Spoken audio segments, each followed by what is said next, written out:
início ao painel A Engenharia Construindo Cidades, que discutirá o impacto da construção civil sobre o espaço urbano. Tanto na área de habitação quanto na área de infraestrutura urbana, a engenharia busca entender e solucionar as necessidades da população. As cidades estão em constante mudança e um projeto de engenharia requer o domínio da técnica, a fim de compreender um problema e propor alternativas de resolução. Nesse sentido, as empresas do setor possuem grande influência nessa remodelagem do meio urbano, alterando seu traçado e trazendo soluções às suas problemáticas. Nesta palestra, a empresa Promon Engenharia e a construtora Tenda irão expor suas culturas organizacionais, como elas se adaptam na modernidade, bem como seus papéis na dinâmica do meio urbano. Para tanto, contamos com a presença de Antônio Bardella, graduado em Engenharia Mecânica, diretor de mercado da Promon, com relevante trajetória profissional no mercado de infraestrutura. Ademais, contamos com a presença de Veridiana Souza, graduada em Arquitetura e Urbanismo, especialista em negócios imobiliários, com MBA em Gestão Econômica de Negócios, com MBA em Gestão Econômica e gerente de negócios regional da construtora Tenda. Por fim, contamos com a presença de Viviane Santos, graduada em Arquitetura e Urbanismo, com MBA em Gerenciamento de Projetos e coordenadora de qualidade da construtora Tenda. Dito isso, convido ao palco nossos convidados.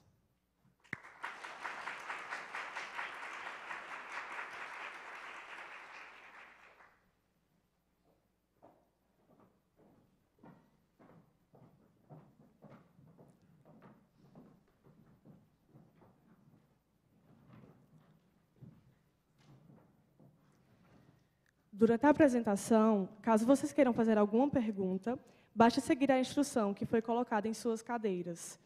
Ao final da apresentação, selecionaremos algumas delas e perguntaremos aos participantes. Desejo a todos um ótimo evento.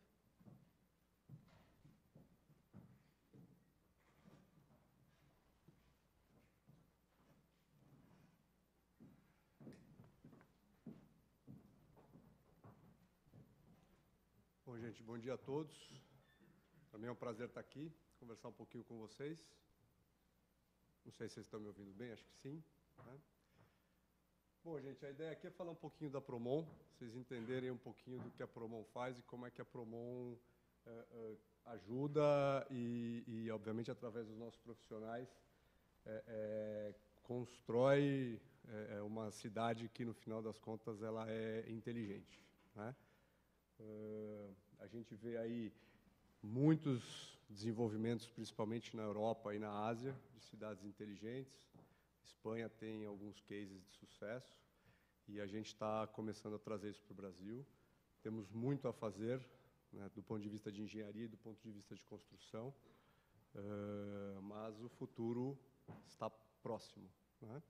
E eu vou ratificar aqui bastante durante a minha apresentação que todas as empresas, seja de engenharia, seja de gerenciamento, seja de construção, no final do dia ela depende das pessoas, né?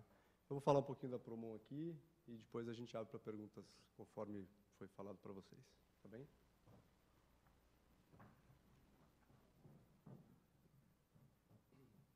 Bom, em primeiro lugar, acho que é legal de falar que a nossa companhia é uma companhia onde os funcionários são os acionistas, tá? Eu não sei se isso faz sentido para vocês, não sei se vocês entendem o que é isso, né?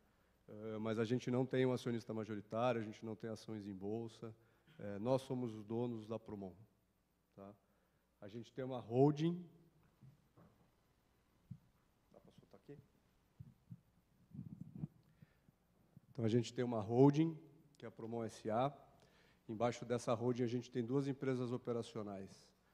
A Promon Logicalis, né, que é uma empresa de TCI. Eu vou falar para vocês o que é TCI, acho que vocês sabem melhor do que eu, inclusive. E a gente tem a Promon Engenharia, né, que eu vou falar um pouquinho mais no detalhe. Nossa empresa, ela completa o ano que vem 60 anos. A gente tem bastante orgulho disso. Nós somos a 5ª geração da companhia, né? Temos mais ou menos, acho que não sei se está dando para ver legal para vocês, a gente tem cerca de 2.000 funcionários, no Brasil 1.200, somos um grupo aí de aproximadamente 1 bi 200 de reais de faturamento, tá certo? Bom, um diferencial da nossa companhia é a Fundação Promon, né? Então, a nossa holding, ela faz aportes mensais na companhia e em nome dos funcionários.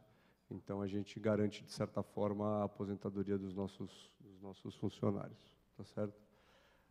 E, como eu falei, a gente tem atuação na América Latina, em alguns países da América Latina, através da Promon Logicalis. Bom, o que é? De vez em quando, a gente fala TCI, de vez em quando, a gente fala TIC. Basicamente, é uma empresa de TI e de telecomunicações, né? Com atuação nesses países, a empresa, mundialmente falando, ela fatura $1,5 bi. A gente tem um sócio inglês, que obviamente está em Londres, e a operação América Latina ela é gerida pelo time Promon. Tá? E agora eu vou entrar um pouquinho mais no detalhe da Promon Engenharia, né, que eu acho que é o objeto aqui da nossa conversa. Qual é a nossa missão? Nossa missão é criar valor aos nossos clientes, né? Parece meio, obviamente, clientes e sociedade, né? Parece um pouco etéreo, né? Pouco prático, mas na engenharia é onde a gente consegue fazer diferente ou não, né? A gente tem visto muito no mercado a engenharia se transformar em commodity, né? Tratar a engenharia como homem-hora, a gente brinca bastante. Engenharia não é HH, engenharia não é projetista, né? Uma fase antes do que a gente chama de engenharia de detalhamento, a gente tem uma engenharia conceitual, uma engenharia básica, que é onde a gente efetivamente consegue pensar fora da caixa, com diversas alternativas, e poder propor algo diferente para os clientes. A gente tem alguns exemplos bastante recentes, eu vou mostrar alguns deles em metrôs, né, para tangibilizar aqui a nossa conversa sobre infraestrutura. Mas a gente tem diversos exemplos em, por exemplo, pontes, em, por exemplo, estradas, rodovias. Tem muitos exemplos que eu vou falar um pouquinho mais para frente. Nossa visão é, nós queremos ser a primeira escolha de nossos clientes no que tange geração de valor, não é? Isso a gente já consegue notar claramente em alguns clientes, aqueles clientes que estão preparados para enxergar o valor na engenharia e não tratar a engenharia como commodity. Bom, aqui alguns dos nossos diferenciais, e isso aqui reflete bastante, na minha modesta opinião, para vocês, jovens, né? Então, quando a gente fala aqui de soluções inteligentes e eficientes, visão sistêmica, né? A gente gosta de sempre, quando a gente está olhando para um projeto específico, a gente gosta de entender o entorno do projeto, tá certo? É a única forma que a gente consegue gerar valor de fato, tá certo? Aqui, as nossas entregas, obviamente que todo projeto, no final do dia, busca-se rentabilidade, né? Então, na busca de rentabilidade, o prazo é imprescindível, né, para todas as fases do projeto. A gente tem, através do nosso conhecimento interno, do nosso know-how de 60 anos, a gente tem uma capacidade de qualidade de entrega muito forte. Como todos os nossos funcionários, ou a grande maioria dos nossos funcionários são acionistas, a gente tem uma visão muito clara de que somos donos dos empreendimentos, né? A gente tem muita facilidade em sentar na cadeira do cliente, entender as dificuldades deste cliente e propor soluções, como se fôssemos os donos, como se fôssemos o cliente, né? A nossa atuação, todo ano a gente roda um planejamento estratégico com visão de 3 anos, né?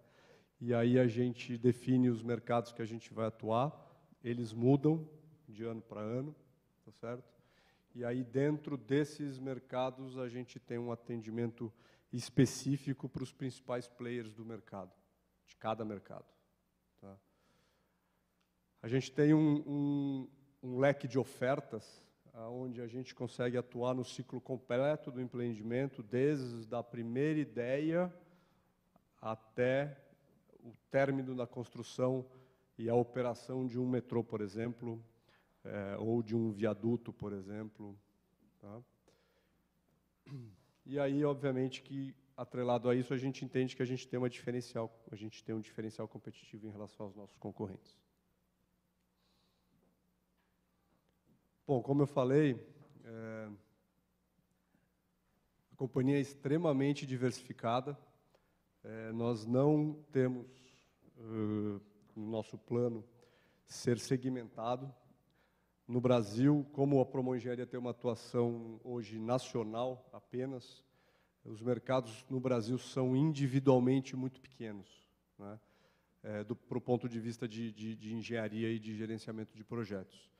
Obviamente que, quando a gente fala de infraestrutura, existe um mundo a ser construído para infraestrutura, mas esses projetos não acontecem todos de uma vez. Então, a gente está sempre falando de, no final do dia, poucos projetos. Então, a nossa estratégia é ser diversificado. Atuamos bastante em geração e transmissão de energia elétrica. Aqui tem alguns clientes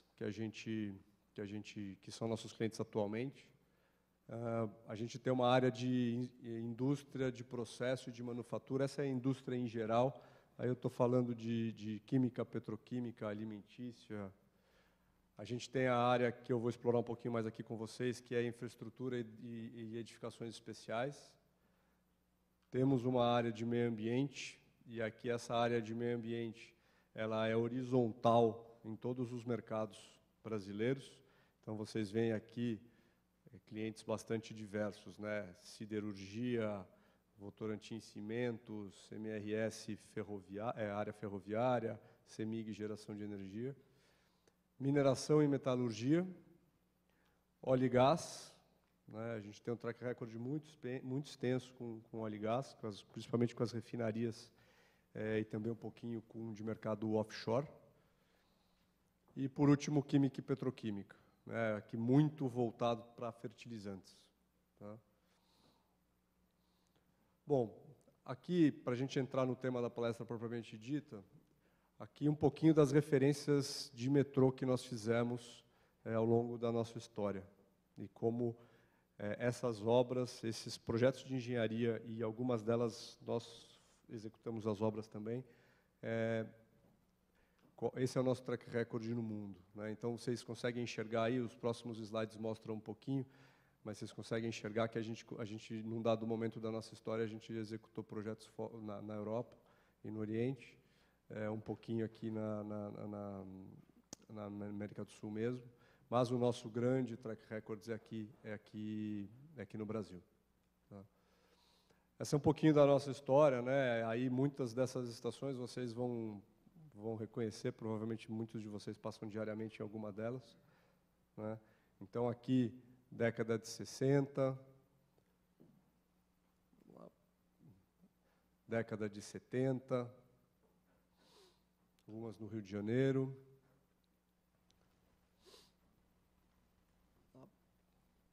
80, e vocês conseguem ver aí que as obras de metrô, ao longo dos últimos 60 anos, elas não pararam, né?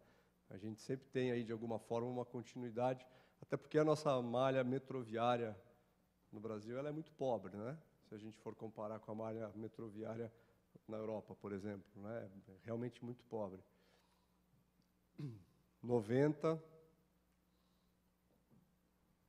2000 e 2010.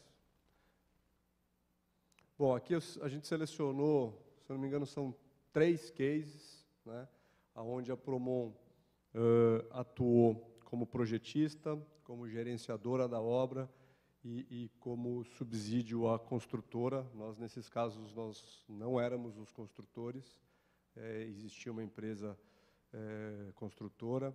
Então, aqui eu selecionei, são 3 cases onde existiram algum diferencial na nossa gestão, seja ela de engenharia ou seja durante a construção.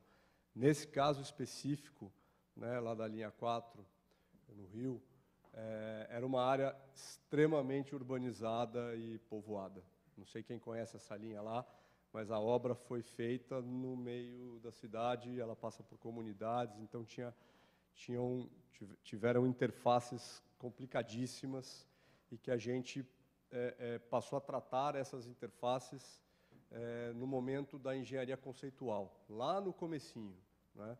Porque se a gente deixar para tratar essas interfaces no momento da obra, já foi, né? A gente não consegue fazer planejamento algum se a gente deixar para fazer isso durante a obra. Então, a gente chama isso de construtabilidade, né? A gente pensa a engenharia, né, com os olhos na obra. Então, para isso, a gente precisa ter em casa profissionais com conhecimento de obra para poderem atuar na fase engenharia, na fase projeto. Bom, lá no metrô de Salvador, aqui eu acho, se vocês derem com o celular aqui no QR Code, vocês conseguem enxergar uma visão exatamente dessa fotografia. Isso aqui é uma fotografia, e o que vocês conseguem enxergar é uma realidade aumentada na fase projeto, tá?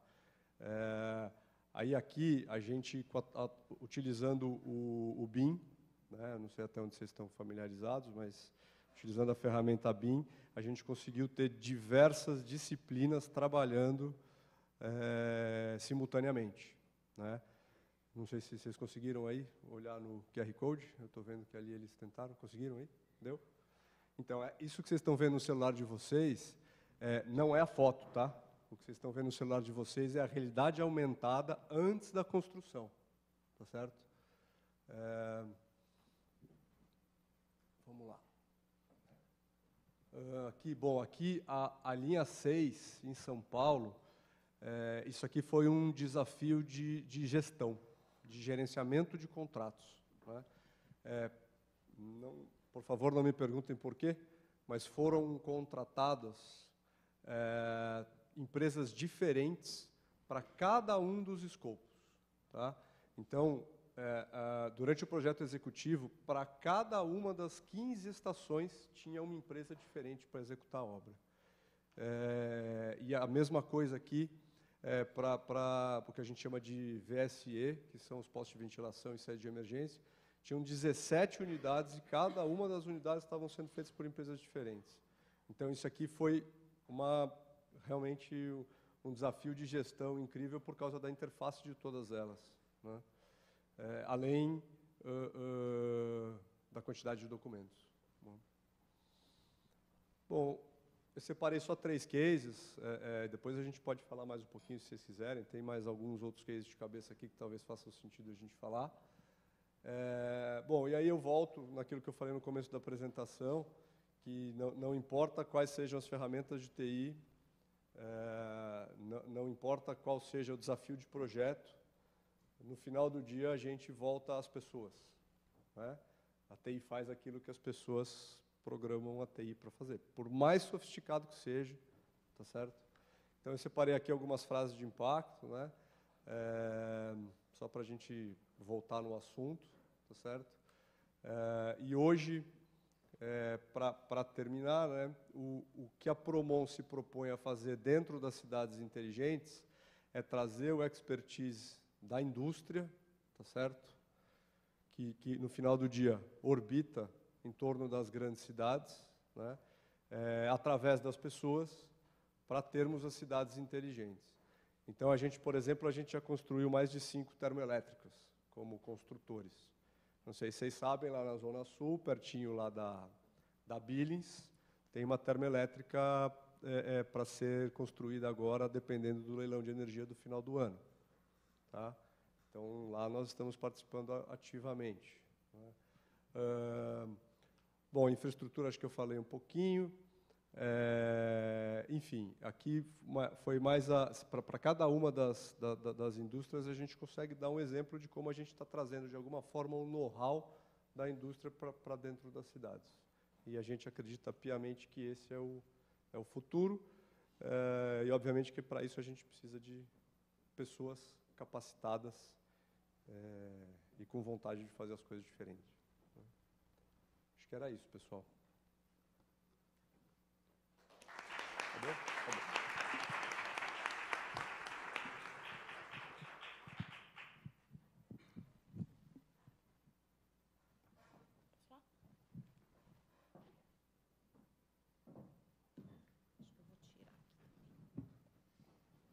Bom dia, gente.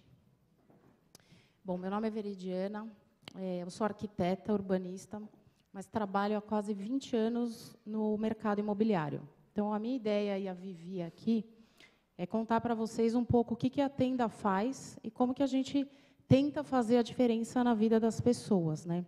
Diferente do meu colega aqui, que tem uma atuação diversificada, a nossa empresa é extremamente focada. A gente só faz apartamento para baixa renda. Só faz focado, até então, até 2 anos atrás, sem elevador. Então, era um produto extremamente nichado, exclusivo para moradia. 99% dos casos, o acesso à primeira moradia no Brasil.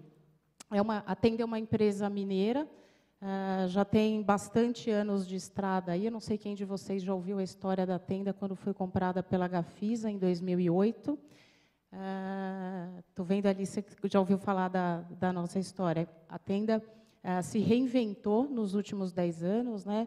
Quem acompanhou um pouco viu que a Tenda passou por dificuldade financeira, organizacional, de entender os seus produtos.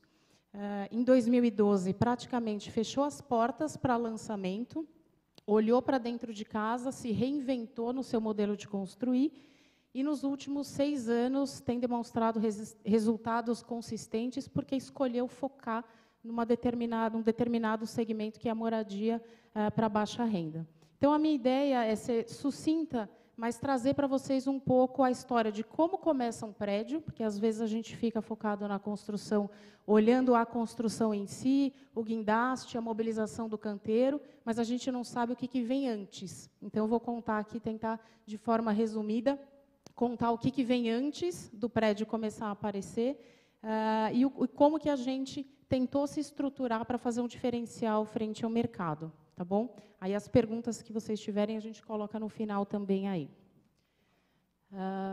Vamos lá. Atuar em baixa renda no Brasil significa olhar para um cliente que tem uma renda limitada e que, portanto, hoje, no programa Minha Casa Minha Vida 3, que é a terceira fase do projeto, que começou em 2009, em 2016 abriu a terceira fase, é fundamental para o cliente contar com o subsídio do governo. Então, o grande diferencial em relação ao médio-alto, quando a gente vê na rua decorado, estande de vendas ou obra subindo, é que o cliente de baixa renda, para viabilizar a aquisição, precisa contar com o subsídio do governo. Tá? Basicamente, o programa ele tem 4 faixas, e a gente chama em faixa porque justamente a ideia é priorizar faixas de renda específicas. Então, o faixa 1, que às vezes a gente ouve falar ali, é um programa do governo que prioriza rendas familiares de até R$ 1.800, ou seja, aí limitado a 2 salários mínimos na composição familiar. Não tem taxa de juros e tem um modelo de financiamento da obra um pouco diferente. E o subsídio pode chegar até R$ 90 mil em relação ao valor da unidade. Na sequência, tem o faixa 1,5, então as rendas até R$ 2.600 de composição de renda familiar. Já tem uma taxa de juros que ainda é baixa, se comparada ao mercado médio-alto, que varia de 4,5% a 5% ao ano, e o subsídio é limitado a R$ 47 mil. O faixa 2, já vão incluídas rendas familiares até R$ 4 mil por mês, os juros aumentam um pouco e o subsídio é limitado a R$ 29 mil. E o faixa 3, que é até R$ 9 mil de renda familiar, juros chegando a 9% ao ano e não tem subsídio. O que é a diferença entre eles? O faixa 1 e o faixa 3 são segmentos em que a Tenda não atua. O faixa 1 é basicamente política de governo, porque é um modelo em que as famílias praticamente não compram o imóvel, elas são sorteadas. Então, às vezes, a gente que não conhece com muita profundidade o mercado da baixa renda confunde um pouco a família receber ou ganhar a unidade do governo.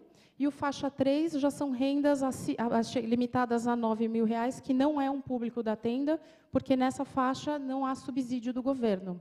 Então, hoje a gente atua no faixa 1,5 e no faixa 2, porque a operação de financiamento vem com recurso do governo, através da Caixa Econômica. Hoje, 100% dos nossos projetos são financiados pela Caixa Econômica Federal. e a viabilização, a aquisição do terreno, vai no subsídio direto para o cliente. Então, é um modelo de vendas em como se a gente chega no estande, faz uma proposta, tem uma avaliação de renda formal, e você se enquadra, você se elege como cliente a ter o subsídio liberado pelo governo, e esse subsídio é liberado no momento em que você assina o financiamento. Tá?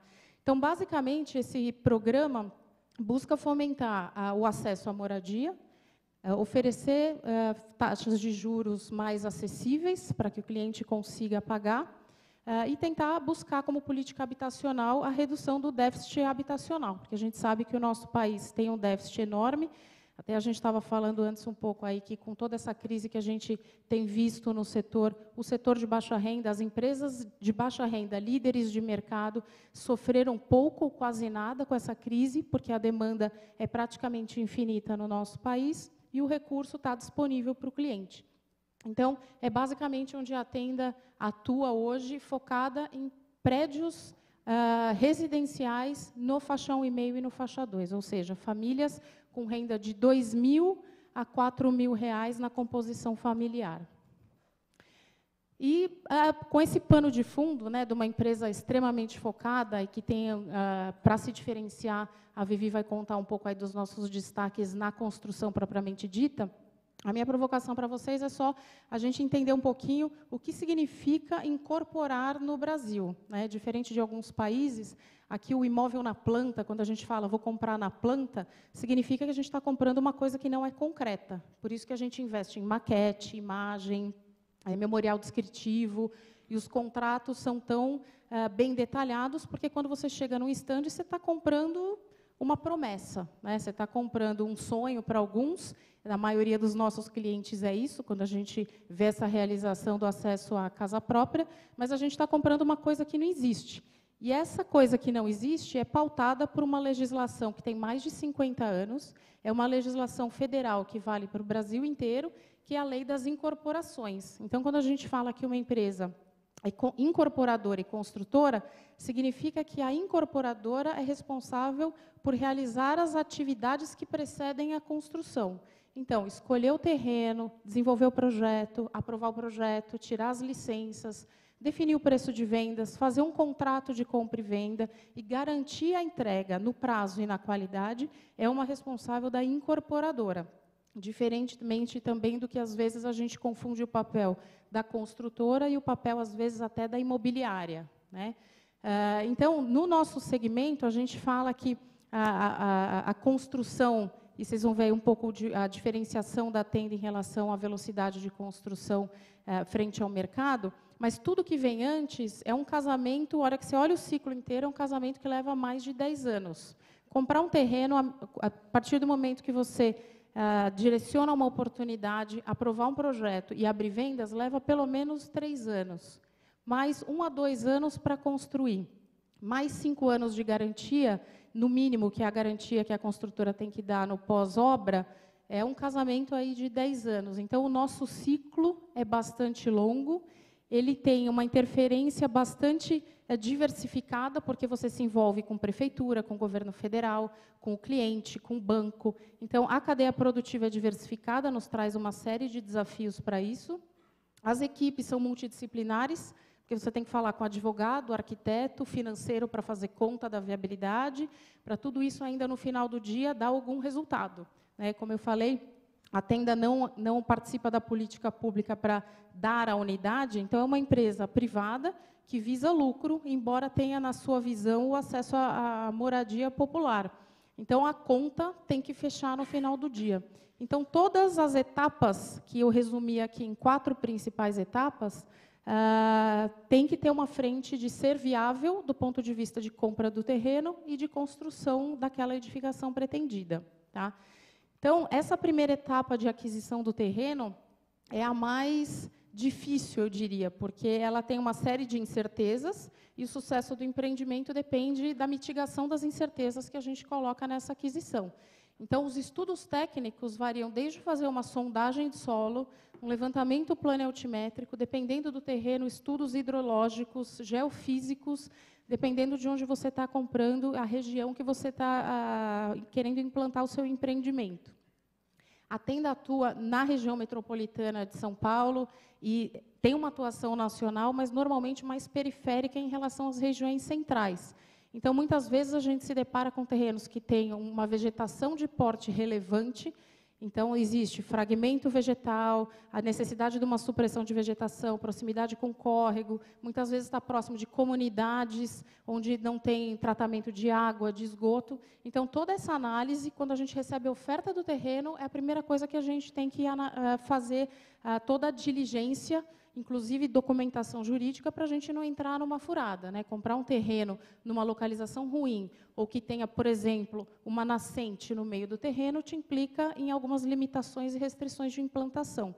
Então, nessa fase de aquisição de terreno, é onde a gente faz todos esses estudos técnicos, muito em parceria com a área de engenharia e a área técnica de projetos da empresa, para decidir pela aquisição do terreno, tá? Na sequência, a gente parte para os licenciamentos. Uma vez adquirido o terreno, nós vamos fazer os projetos, interagir com o projetista de drenagem, de pavimentação. Muitas vezes, dependendo da localização em que a gente está, a gente tem que fazer drenagem e pavimentação do viário público, porque é uma rua que não tem guia, não tem sarjeta. 90% dos nossos casos não tem água e esgoto na porta, então a gente tem uma interface também com a concessionária aqui em São Paulo, com o Sabesp, para poder fazer o projeto, aprovar e executar a obra de infraestrutura, levando água e esgoto na porta, né? Alguns casos, até, embora não recomendado, a única solução possível é colocar uma ETE, que é uma estação de tratamento de efluente, que é um sistema isolado de tratamento, mas que muitas vezes é a única solução para viabilizar o esgoto para aquele empreendimento. Então, a gente faz tudo isso nessa segunda etapa de lançamento, e pensando em ordem cronológica, eu já estou há pelo menos uns 2 anos com o terreno dentro de casa da empresa para fazer todo esse desenvolvimento. Licenciamento ambiental, aprovar o projeto, registrar a incorporação, não sei se vocês já ouviram falar de registro da incorporação, quando a gente vai ver um stand. O que significa isso? Aquela primeira coisa lá da incorporação, que a gente vai vender uma coisa que não existe, né? Eu vou ao cartório de registro de imóveis, registro o projeto, arquivo o projeto para dar uma segurança para o cliente de que aquilo que ele está comprando será entregue naquelas condições. E, no nosso caso ainda, a gente tem um auditor, entre aspas, que é a própria Caixa Econômica Federal, que vai dar o dinheiro para a construção da obra, o dinheiro de financiamento para o cliente. Então, ela faz uma varredura nos projetos, nas licenças, uma nova auditoria, além de prefeitura e órgãos públicos, a própria Caixa contrata o financiamento, contrata um empreendimento para poder liberar esse financiamento. E, por política nossa da Tenda, a gente só abre vendas para o cliente com o empreendimento aprovado pela Caixa, ou seja, a segurança de que o cliente vai ter acesso ao financiamento, tá? Aí vem a obra propriamente dita, porque, uma vez lançado, é quando a gente começa a oferir receita, recebimento das vendas, e aí a gente começa a gastar, porque a lógica da viabilidade de um empreendimento que tem resultado positivo é primeiro vender para entrar caixa, para depois gastar na construção. E aí vem a construção, que pode ser feita pela própria empresa ou terceirizada. No caso da Tenda, é feita pela própria Tenda. Então, a gente faz o papel de incorporador e faz o papel de construtor.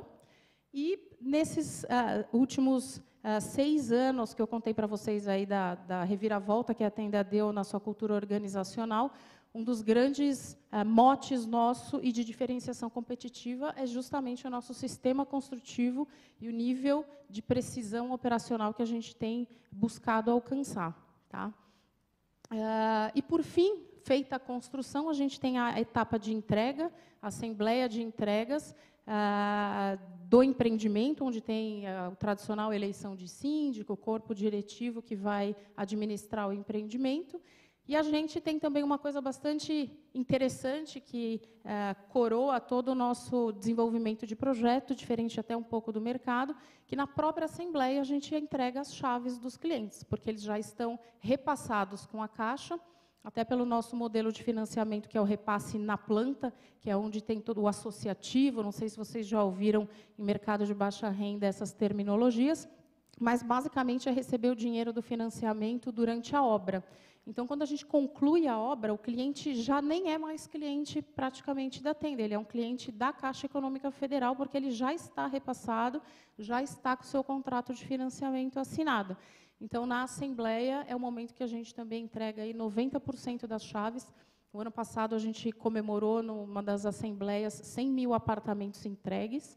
Então, é uma produção habitacional bastante relevante, pensando no mercado brasileiro. E, por fim, resumindo o que seria essa relação da incorporadora com a construtora, no caso da tenda, que é a mesma pessoa jurídica, a gente tem uma série de outras interferências naquela nossa cadeia produtiva que é bastante diversificada, né? Eu tenho o banco, eu tenho cliente, eu tenho a imobiliária, que muitas vezes pode ser própria ou terceira, a gente vê a Biara, Lopes, Brasil Brokers, essas imobiliárias que são mais comuns no que a gente vê no dia a dia. A tenda atua com equipe própria, então são agentes de vendas CLT que sabem vender o produto tenda, que é um produto bastante específico, focado naquela renda. E a gente usa também essas empresas de venda para que são os viabilizadores ao acesso ao cliente, né? O próprio cliente, propriamente dito, porque a gente tem que viver a história do cliente, né, esse momento de incerteza, de ter emprego, não ter emprego, o quanto isso, a renda formal, é um divisor de águas no acesso à moradia. Os fornecedores, que é outro diferencial bastante interessante nosso, à medida que a gente é bastante focado no tipo de construção, a gente consegue ser competitivo nas negociações com os fornecedores para as compras em suprimentos serem mais alavancadas. E, no final do dia, dar resultado para os acionistas. A tenda é uma empresa de capital aberto, faz tudo isso com um propósito, mas, no final do dia, como eu falei lá no começo, tem que dar resultado positivo, né? E, num cenário mais concorrido, vamos dizer assim, olhando para esse panorama da habitação da baixa renda, né? A tenda fez, ao longo desses últimos 6 anos, quando se moldou para uma nova cultura organizacional, essa análise. Trabalhar na baixa renda, a gente tem que ter algum diferencial competitivo. Então, a gente escolheu ser extremamente focado. Tem que ter um custo e um capital e giro bastante significativos, porque, para ganhar dinheiro na baixa renda, tem que ser muito austero em custo.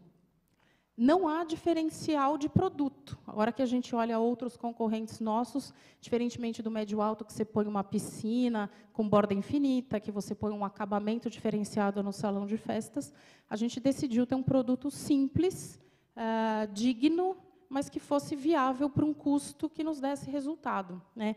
E aí, onde a gente foi buscar esse diferencial frente à concorrência, foi na nossa produção da construção, que é ter uma eficiência operacional extremamente controlada na ponta do lápis, e é o que a Vivi vai contar um pouco para vocês aqui.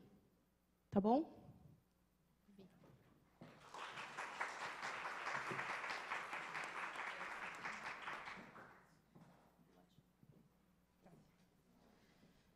Bom dia, pessoal. Meu nome é Viviane. Eu estou na construtora Tenda desde 2010. Passei por algumas áreas de operações, desde projetos, custos, orçamento, desenvolvimento de novas tecnologias, logística, e atualmente estou coordenadora da área da qualidade. Atuo desde 2015 e a gente atuo diretamente garantindo que o nosso produto seja entregue para o nosso cliente com a qualidade que a empresa prega e com a qualidade que nossos clientes merecem, né? Eu vou falar um pouco para vocês da nossa metodologia construtiva e aí, ao final, se tiverem dúvidas.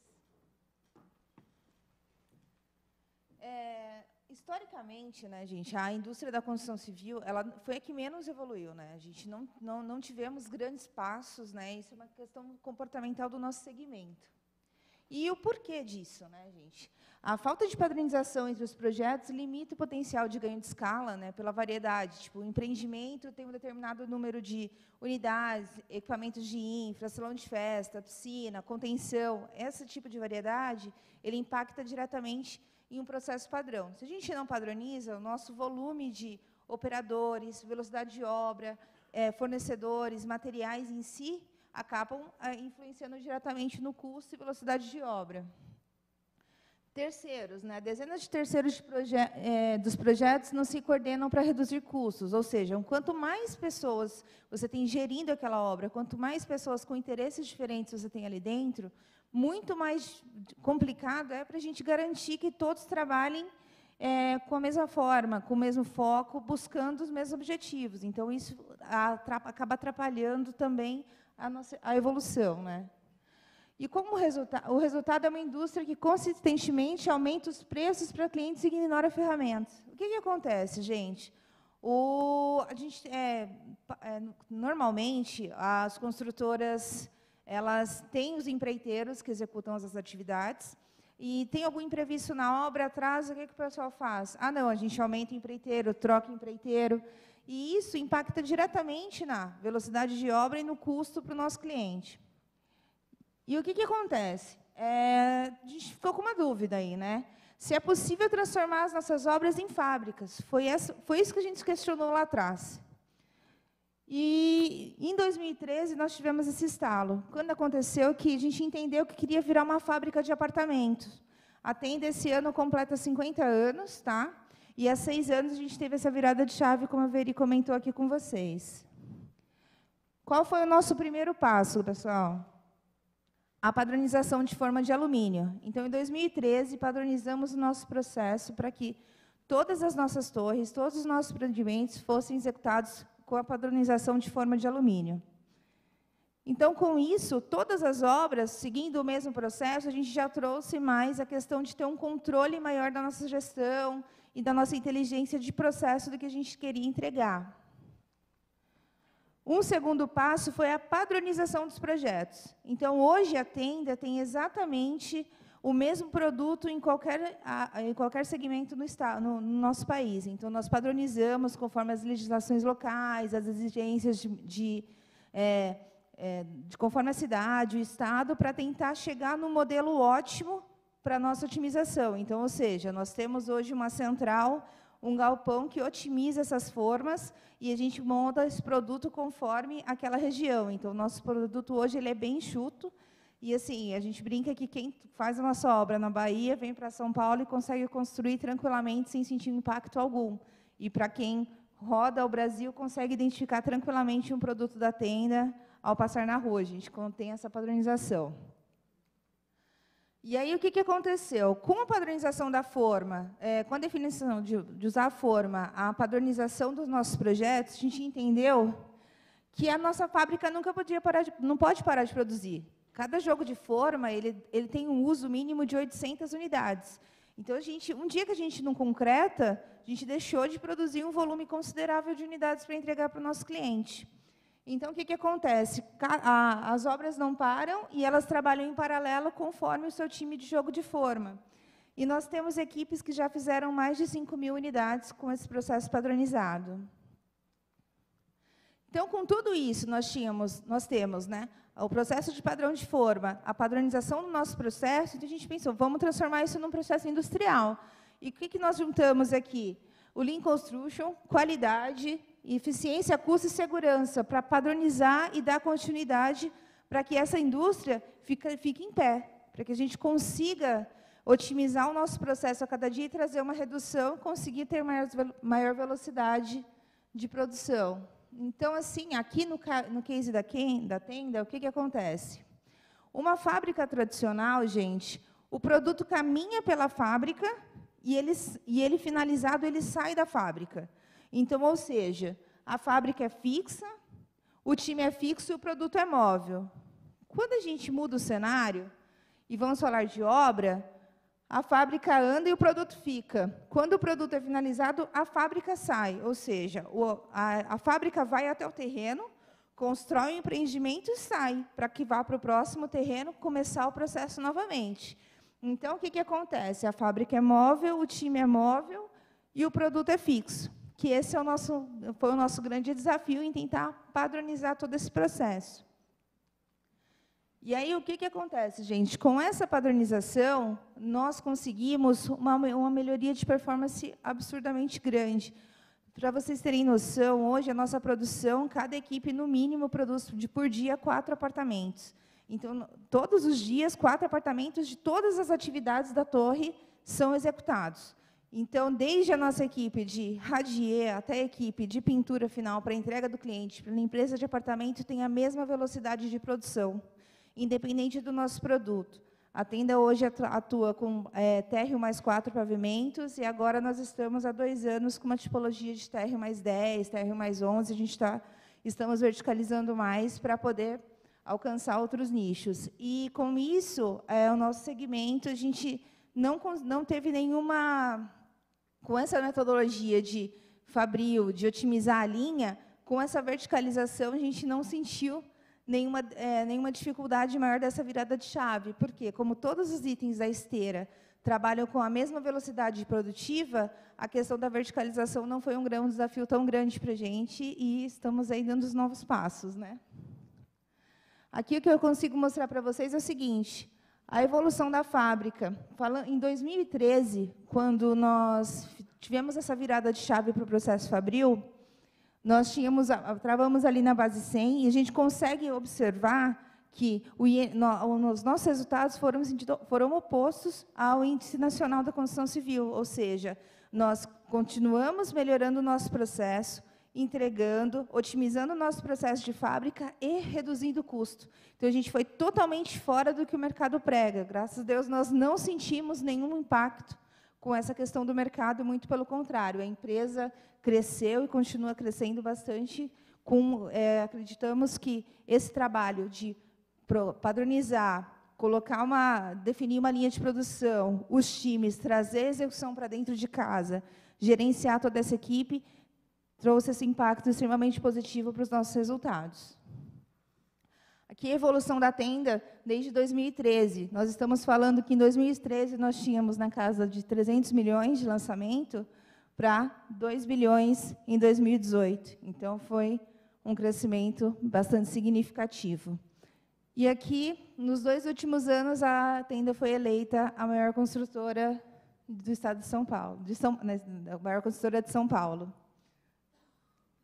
É isso, gente.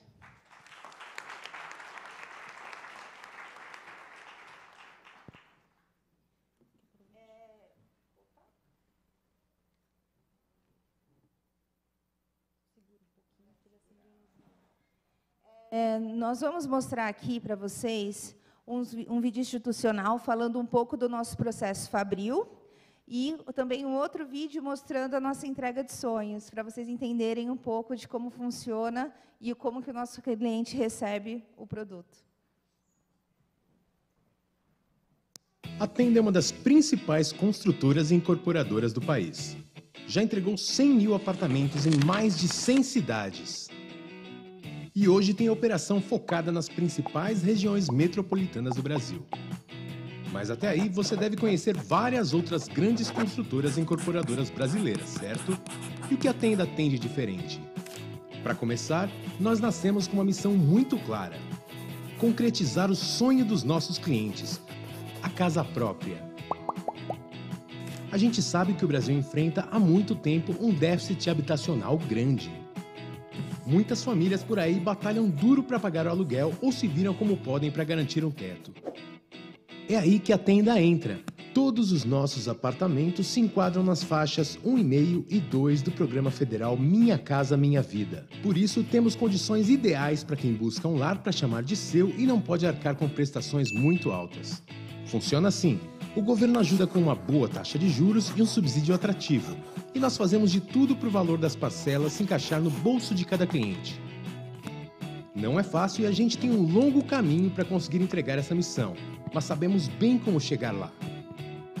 Oferecendo o produto mais acessível do mercado, tendo um baixo custo de construção e poucas despesas gerais, respeitando nossa capacidade operacional, entregando ciclos curtos com processos ágeis, tendo colaboradores com satisfação e orgulho de trabalhar na Tenda.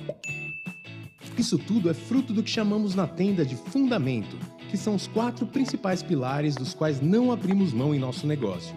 O primeiro deles é lançar contratado, ou seja, só lançar um empreendimento se a Caixa ou o Banco do Brasil tiverem aceitado o financiamento desse projeto dentro do programa Minha Casa Minha Vida. Os únicos bancos autorizados a financiar dentro do programa são os públicos, e nós não iniciamos o lançamento antes dessa aprovação. O segundo é Vender repassado. Assim que efetuamos a venda, o cliente é repassado logo na sequência para o financiamento do banco, seguindo a mesma lógica do pilar anterior. Não adianta vender se o cliente não puder financiar. O outro pilar é vender em loja própria. Diferente dos lançamentos tradicionais do mercado, a maioria das nossas vendas é efetuada em lojas próprias da tenda. São lojas mesmo, pois assim conseguimos oferecer uma quantidade maior de produtos por ponto de venda e ter vendedores especialistas, que trabalham como consultores para os clientes. E por fim, mas não menos importante, temos o pilar de construção com forma de alumínio. Todas as obras da tenda são em paredes de concreto, construídas através da tecnologia de forma de alumínio, o que nos traz muita velocidade de execução, economia de escala e, além de tudo, uma obra mais limpa e com menos desperdício. Agora que você já conheceu um pouco mais dos ideais da tenda, que tal entender como funciona isso na prática? É importante saber que a tenda não se considera uma construtora, mas uma fábrica de apartamentos. Para melhorar os nossos processos, temos como referência a indústria em vez da construção tradicional. Mas por que a tenda se considera uma fábrica? A construção civil tradicional é conhecida pela sua baixa produtividade e qualidade, pelos inúmeros acidentes e por ser uma indústria que está estagnada há décadas. Mas, quando falamos de fábrica, o negócio é totalmente diferente. As fábricas são mais eficientes. É onde se encontram os melhores indicadores de produtividade, qualidade, segurança e rentabilidade. É o modelo de trabalho perfeito para uma empresa como a tenda. E nós temos todas as condições necessárias para a implantação de um processo fabril. Todos os dias, sem exceção, cada equipe da tenda concreta 2 apartamentos. Essa equipe dita o ritmo da nossa linha de produção. Todos os serviços que acontecem após a estrutura precisam manter a mesma velocidade. Conseguimos, dessa forma, fazer o que a indústria chama de balanceamento de equipe. Temos um número certo de pessoas para que cada uma das atividades aconteça sempre na velocidade ideal. Parece complicado, mas depois que a fábrica entra nesse ciclo, tudo fica mais fácil e eficiente. A repetição bem orquestrada faz com que as atividades sejam executadas cada vez com mais excelência. Vamos ver como funciona na prática? Vamos considerar um empreendimento que possui 4 torres. Primeiro, o time que constrói a estrutura com as formas de alumínio vai trabalhar na primeira torre. Assim que eles terminam, passam para a segunda torre. Enquanto isso, o time de instalações chega na primeira torre para fazer o seu trabalho. E assim por diante, passando por janelas e portas, pintura, acabamentos hidráulicos e elétricos, entre outras atividades. Quando a primeira equipe terminar sua função na 4ª e última torre, ela já se locomove para outro canteiro de obras e começa a trabalhar em uma nova torre de um novo empreendimento. Desse jeito, as equipes nunca estão paradas e as obras são concluídas e entregues com mais rapidez. Ou seja, a nossa fábrica também funciona como uma linha de produção, em atividade constante. Resumindo, no modelo convencional, o produto caminha por várias etapas até sair da fábrica e chegar nas mãos do cliente. Na tenda, o produto fica e quem caminha é a própria fábrica. Com sincronia e padronização, as engrenagens da fábrica-tenda continuam girando sem parar e assim conseguimos construir cada vez mais felicidade por aí. Esse é o negócio da tenda. A operação funciona como uma locomotiva, que para manter o seu ritmo não pode parar. Todos os processos que vimos nos módulos anteriores são os vagões e precisam andar na mesma velocidade que ela. Prospectamos os terrenos, lançamos os empreendimentos, buscamos clientes, efetuamos as vendas, repassamos para o banco e construímos o sonho. Tudo isso de uma forma ágil, segura e padronizada. Proporcionamos um dos momentos mais importantes para a vida de nossos clientes. Carregamos muita responsabilidade, mas também muito orgulho e satisfação. É por isso que, mais do que uma construtora, somos uma fábrica de sonhos.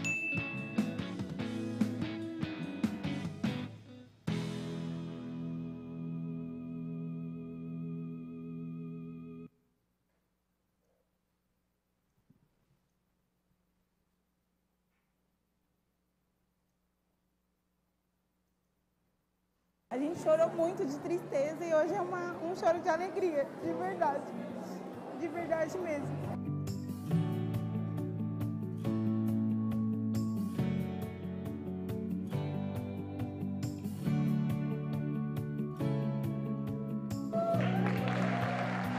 Então, eu tô aqui representando várias famílias, porque eu sei a batalha que é para muitas pessoas conseguirem o primeiro imóvel. Entre esses 100 mil, sou um deles, né? Recebendo o meu primeiro empreendimento.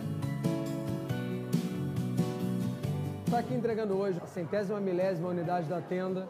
É um orgulho enorme. 100 mil famílias. Dá, por exemplo, 4 Maracanãs lotados. Dá 5 mil ônibus lotados. Então, 100 mil apartamentos entregues é um negócio muito louco, se você parar para pensar o tamanho desse número, né? Pouquíssimas empresas podem se orgulhar de ter atingido uma marca dessa. Eu não consigo nem fazer a conta de milhares de metros quadrados que isso representa. São 100 mil famílias, né? Então, a gente fez a felicidade de, em média, 400 mil pessoas. Tá aqui, papai, tá aqui, mamãe, é seu. A gente tem muitas famílias que estão iniciando. E pra gente fazer parte dessa realização, não tem preço.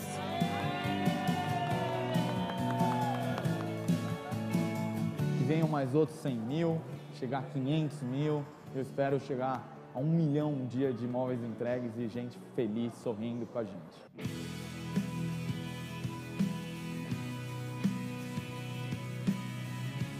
O que vocês querem hoje?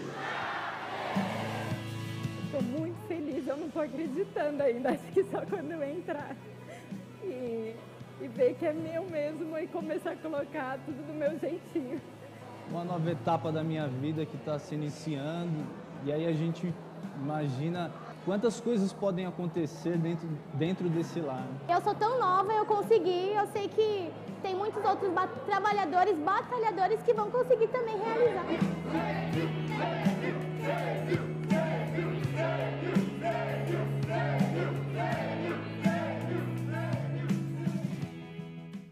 Bom, gente, é isso. Espero que vocês tenham conseguido entender um pouco do nosso negócio. Eu sou bastante suspeita para falar. Toda vez que eu vejo esse vídeo, eu fico extremamente emocionada, porque eu acho que o nosso propósito, ele move muito a gente, né?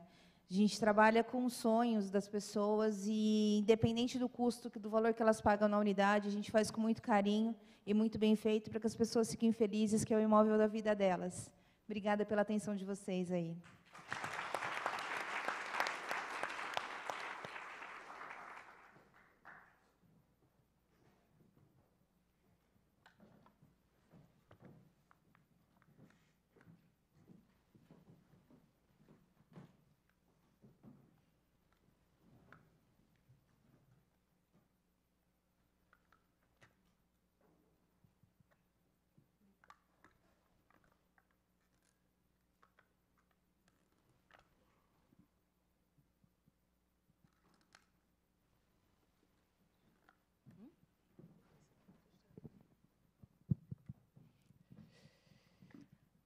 Abriremos agora a sessão de perguntas, com algumas que selecionamos. A primeira pergunta foi direcionada para a Promon. Qual foi a mudança mais significativa de se fazer uma obra na década de 80 e, atualmente, quanto à gestão e tecnologia?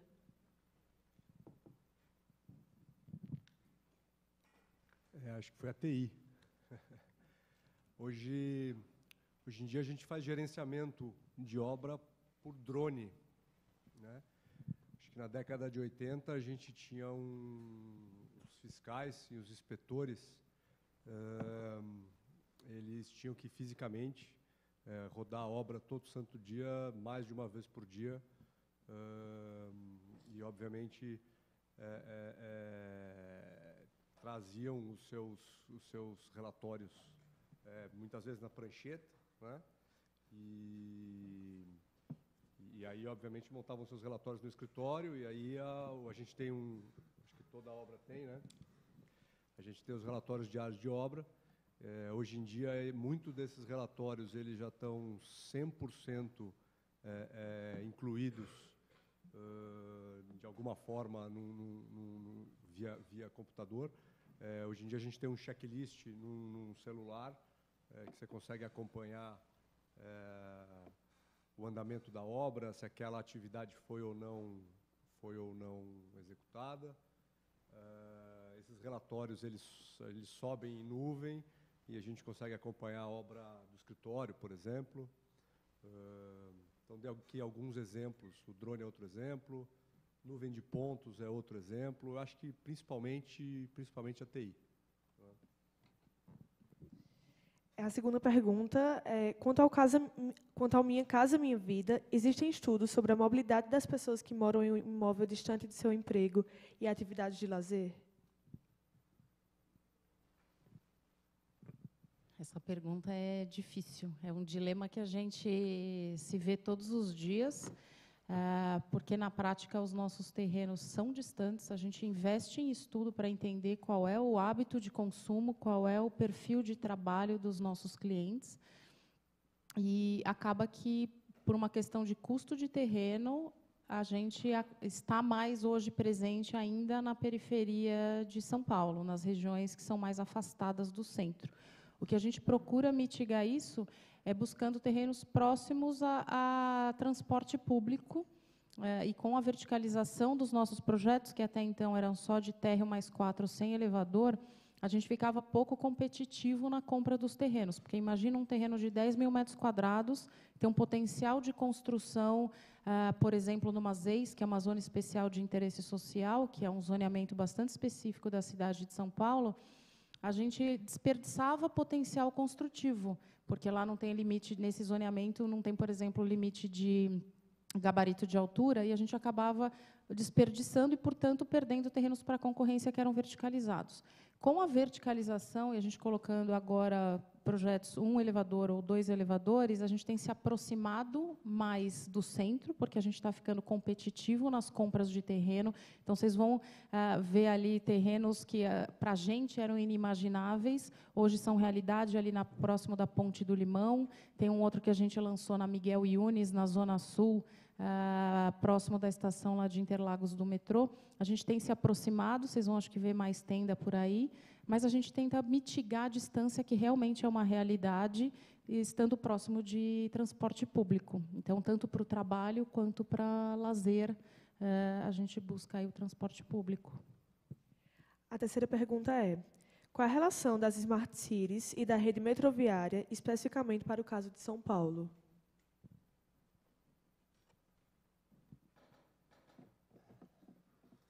Olha, quem fez a pergunta, eu recomendo dar um Google e olhar como está hoje Madrid e Barcelona, né? Hoje em dia, se você vai para uma dessas duas cidades, o transporte rodoviário, lá, via ônibus, ele está linkado com o sistema metroviário. O que eu estou querendo dizer é que a hora que o trem chega, ou o metrô chega, o ônibus para determinadas localidades, ele está chegando ao mesmo tempo. Então, você desce de um trem e monta no ônibus, tá certo? E isso traz velocidade para a mobilidade urbana. Sem falar, obviamente, do aspecto das pessoas com deficiência, né? Que isso também é completamente muito mais avançado do que nós aqui, né? Eu não sei se eu respondi a pergunta de fato, mas são exemplos das coisas que a gente está tentando trazer para cá, né? Nosso tempo, infelizmente, se encerrou, mas se a sua pergunta não foi lida por nós, sinta-se à vontade para fazê-la pessoalmente aos nossos convidados. Para encerrar, eu gostaria de, em nome da organização da CETEC, homenagear os convidados aqui presentes. Acredito que a presença dos senhores foi de extrema relevância para todos os participantes. Gostaria, então, de chamar ao palco meu colega Gabriel Beltrame, para homenagear a senhora Veridiana Souza.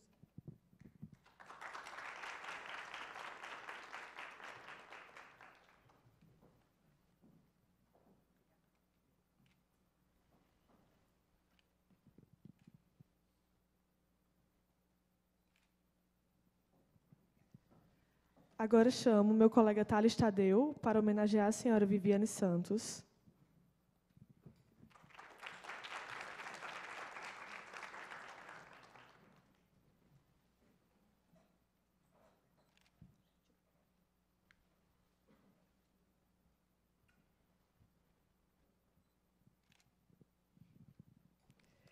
E eu homenagearei o senhor Antônio Bardella.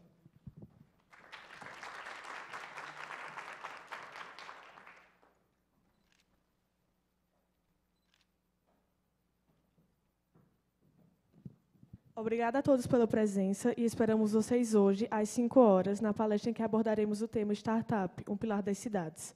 Convido todos agora a se dirigirem para fora do auditório, onde será servido o coffee break. Obrigada.